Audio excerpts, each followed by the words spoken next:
Good morning, folks. If you missed lightning fires, the new State of the Climate report, the SVL animation of the Russian meteor, and the binary self-destruct sequence, you need to watch last night's evening news. Top article today is a historical perspective on significant troubles during the Bronze Age being potentially caused or complicated by climate shifts. Public Library of Science has the original work.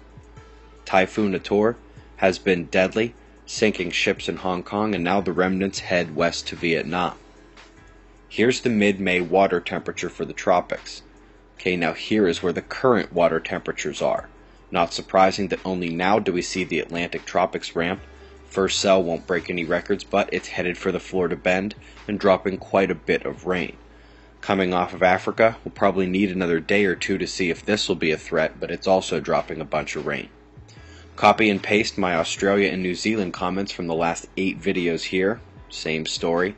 Next low is about to crest the UK, but will initially stream across Germany before moving south as a whole. The energy is rushing right up the middle of the United States. NOAA says severe weather is possible there tonight, but also in the northwest and into Canada. That East Pacific low is indeed making good on those coastal storm concerns. Solar flaring has not regained form. They keep popping mid-sea level flares, but the complexity here deserves better. Even if partially in decay right now, these spots have what it takes magnetically. Also got some new blood on the eastern limb. Between about 5 tiny CMEs and the coronal hole stream from our dark northern Leviathan, the solar wind speed is elevated, but the density maintains form as well, unexpected during coronal holes. We have minor geomagnetic instability on and off, with the electron flux significantly more reactive to the rising protons. Top space weather story this morning is the megafilament release that began last night. Enlil spirals are not updated, but it does appear that the majority will miss ahead of our current orbital position and slightly south. Even if the edge of the expanding ejecta cloud gives Earth a glancing blow, Cactus diagnoses the CME as being too slow to cause any major damage.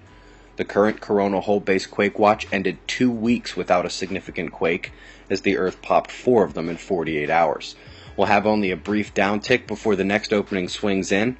This one, again, on the solar equator, but not as large as the current hole. Earthquake watch scored down slightly to a 7, with the potential to go lower with or without a last heave. Shots of our star to close, eyes open. No fear, it's 6:35 a.m. Eastern Time, and that's the news. Be safe, everyone.